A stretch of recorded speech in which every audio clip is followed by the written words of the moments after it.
Hiya folks, this is Pete here from Ashton's Cars. Today I'm showing you around a 2007 Renault Kangoo. This is a wheelchair adapted vehicle, so it's a little bit unusual, and I'll show you some of the features that it's got. It's got an incredibly high spec though for one of these, with an electric seat in it. It's also got an electric ramp on the rear. It's an automatic model, which obviously are quite sought after in these type of vehicles, and it's powered by the 1.6 litre 16 valve petrol engine. Without further ado, I'll show you how things work on this car. I think it's quite a clever design. The car itself, just to give you an idea, is in very good condition, and it's only done 58,000 miles from new. It had a CAMBELT change at 52,000, so it's all been very well maintained, and it drives like a new car, more or less. So it's despite the fact that this car is 16 years old, it is in exceptionally nice condition for its age. Now, alongside the two normal remote keys, I've also got two of these remote fobs, and if you can just zoom in on that, you can hopefully see there's two buttons on there. If I press number 2 now, it should open the rear tailgate. Let's just over here so I can film it. I'll zoom out. It's not the quickest thing in the world, but it's fully electric, this tailgate is.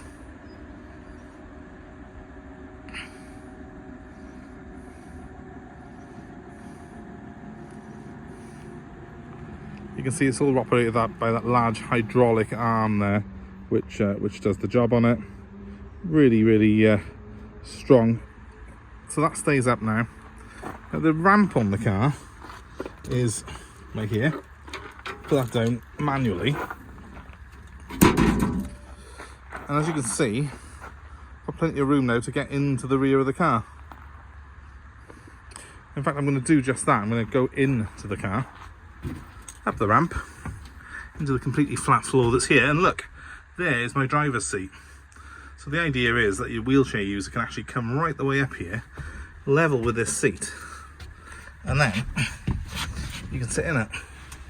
With that in place, I can now swivel the seat around so I'm facing to the front. Now these switches here also control the height of the seat, and as you can see, I'm sliding forwards now, back and forth, so I can go up and down, in and out, and side to side electrically in this car.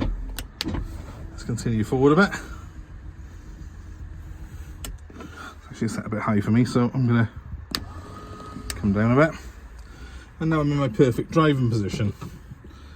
Now, Renault Kangoo van and the wheelchair adapting cars are very similar, but this is quite a high spec version. So while it has got a van dashboard on it, it's got air conditioning, and it's got a decent Sony CD stereo system on it as well. Most importantly, this car's automatic, and a majority of the ones that we get in are manual gearbox. They're normally bought for people who are carers or who work in the homes where they drive people around, and they buy a manual box. But of course, if you're a wheelchair user and you're driving a car like this, you might very well prefer to have an automatic gearbox, and this one has got the automatic, so it tends to be a very sought after specification, this, even when you don't consider the fact this one's got all those extras on it, like the electric ramp and the electric seat. So I'm just going to start this car up. It's in park. You've got to put your foot on the brake and then start like so.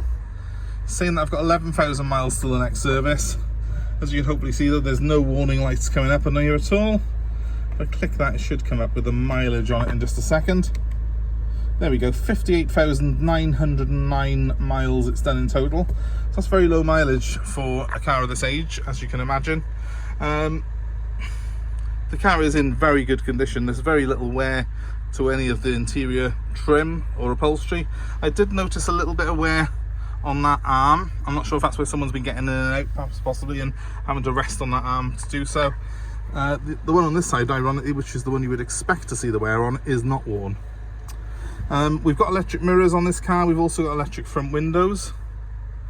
We've got a very handy little mirror to see what's going on behind us, and we've got an oddments tray up above us there for any extra bits and bobs that we may have.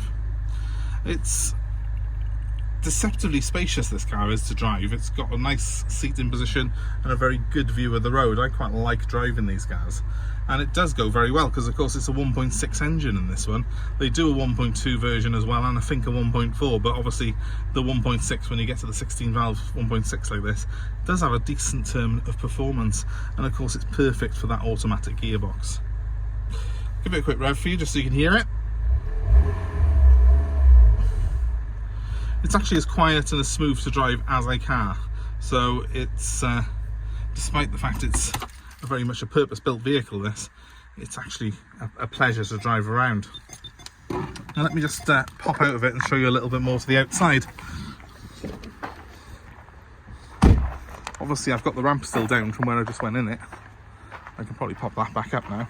It's a nice single piece ramp this, it's very strong, very sturdy. It doesn't flex even with my weight on it, so that's excellent. I'll just pop it up quickly though. You will notice there is a switch there to operate this tailgate from inside the vehicle as well, because obviously that would be handy for some people, but I'm going to just do it again using my remote. Down it goes.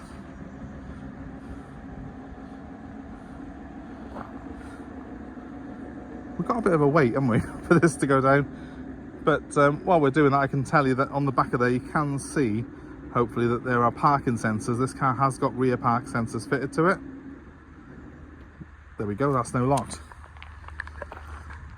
Other than very minor little marks here on this bumper corner, the bodywork's in incredible condition, as you'd expect I guess with a low mileage.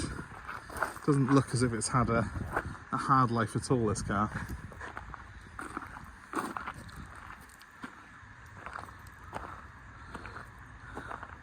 There's not much more to tell you really, other than if you're looking for one of these, I don't think you'll find many more that have got the kit this one's got, especially not with that electric seat and the setup that it's got back here. So I think that's reason enough hopefully for you to give us a call. My number's 07932 873 646, so if you want to give us a ring, please do so. Hopefully this will be of use to someone and of interest. If you are looking to buy one, there's not going to be too many with this spec, and certainly not with the auto gearbox in this price range. That number one more time is 07932 873 646. It's a fantastic little vehicle, and I know for some people this will be an absolute lifeline, so please get in touch and we'll work a deal out for you. And if you've got an old car to part exchange, we're happy to take that in, and we're also happy to deliver this car to you at home anywhere in the UK. So just give us a call and we will make it happen for you, because I know it's an absolute lifeline, a car like this for some people, and it gives you that freedom that you're probably longing for. So in the meantime guys, please give us a like, a share and subscribe to our channel for more car buying advice and more cars like this one which we've got available for sale. Well, we don't get too many like this one in fairness, but certainly we've got plenty of cars here in stock at Ashton's Cars, so please give us a call and let us know if there is something that you are looking for. We will be happy to assist you in your buying process of your next car. Thanks for watching though guys. Until we see you next, it's goodbye from me. Goodbye.